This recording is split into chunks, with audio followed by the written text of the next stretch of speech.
Isso é importante. Então, isso que eu ia perguntar, porque assim, quando você começa esses tratamentos novos, eles são muito custosos. Mas se nós estamos falando de CRISPR e que é mais barato, isso ainda assim vai ser muito caro esses primeiros tratamentos ou não? Então, é barato, CRISPR é barato para eu comprar e fazer lá no laboratório. Então, eu pego uma célula aqui, isso é barato. Um produto desses, de terapia avançada, que a gente chama, ele tem uma série de controles na geração que faz ele ficar muito caro. Talvez não tão caro quanto estejam cobrando. Então, eu vou te dar alguns valores só para você ter ideia. Tem uma dessas terapias que está aprovada que custa $2 milhões por paciente. É o câmbio de hoje que está pipocando aí, mais de R$10 milhões. Essa terapia que eu te falei aqui de modificar os linfócitos e injetar, lá fora custa quase $500 mil por paciente. Em breve vai começar a ser comercializada aqui no Brasil, deve ser alguma coisa em torno de $2 milhões de reais por paciente, só para preparar as células. Então, é um problema.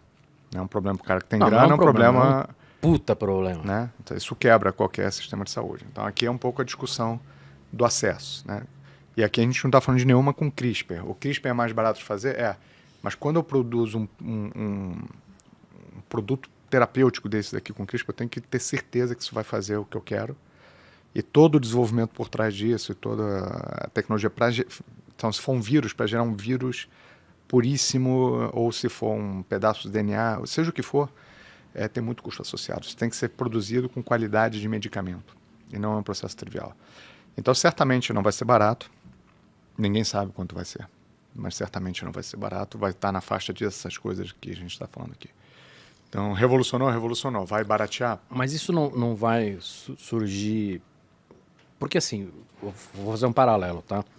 Hoje você tem muito caso de makers criando soluções de medicina de hardware, né? Então hoje, sei lá, tem uma bombinha de insulina ali custa lá nos Estados Unidos, na Inglaterra, você vai pagar 5 mil libras por ano para ter um negócio desse. Aí surgiu um grupo lá e que montou um treco desse na garagem e ensina as pessoas a montar isso. Porque o cara não tem acesso a isso, né? Você tem outros casos, inclusive de medicamentos, que custavam muito caros, que os hackers começaram a criar as próprias soluções.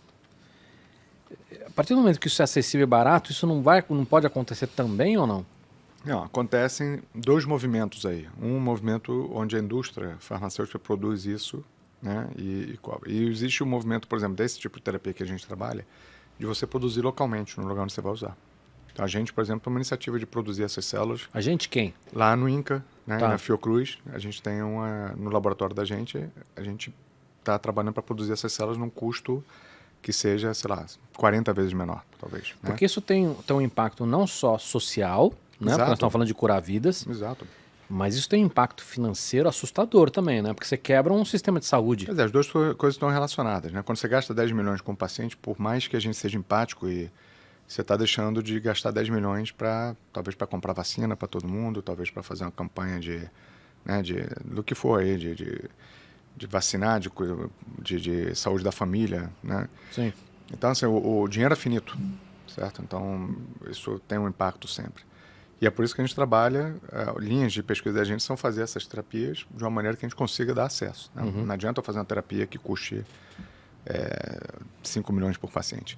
Apesar de que eu vou te dizer, muitas vezes, se você não tratar o paciente com essa terapia, ele vai fazer vários procedimentos e tomar vários remédios, que talvez chegue até num valor não tão longe disso. Então, isso é como a gente calcula, né, se ele é custo efetivo ou não. E essas terapias gênicas têm essa questão muito importante. Por exemplo, uma criança que vai ter um defeito, né, que tem um defeito genético, que vai ter um problema ao longo da vida, durante 30, 40, 50 anos, ela vai custar para o sistema de saúde, talvez muito mais do que aquela terapia gênica que vai ser dada uma vez e que a gente acha que o valor é muito alto. E né? Mas se você botar na ponta do lápis, vai ser menor. Então, vou te dar um exemplo disso aqui.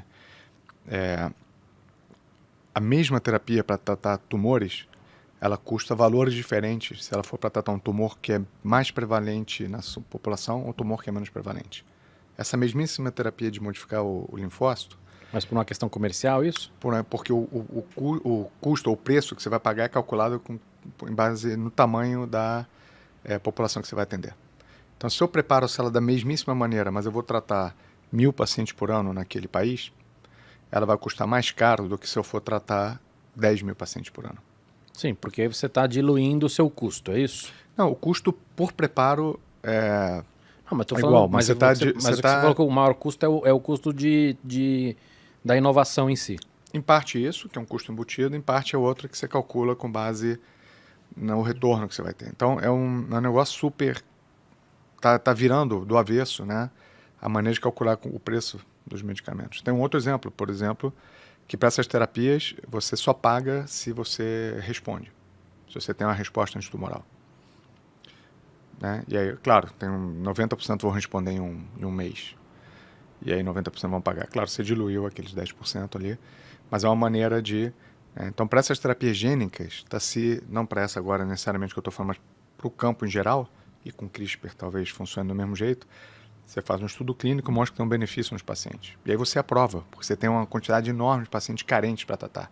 Mas você aprova tão rápido, você não sabe se a longo prazo esse benefício vai se manter. Então, existem modelos onde você talvez pague por ano enquanto você estiver se beneficiando. Se você parar de se beneficiar daqui a 10 anos, para de pagar. Então, isso está chacoalhando toda a maneira, inclusive, de como é que a gente cobra, paga, como é que as empresas cobram, como é que o sistema de saúde paga. Repara, então, essas terapias gênicas em geral, e o CRISPR está empilhado aí, né, vão levar a gente a uma discussão muito mais complicada. Antigamente era assim, eu compro remédio, tem benefício, não tem. Isso aqui é totalmente disruptivo, é outro modelo, né? Então, a gente está entrando numa era difícil, né? Mas vai ser muito complicado discutir isso, né? É difícil, mas é uma discussão que a sociedade tem Sim, que fazer, né? Tem que ter.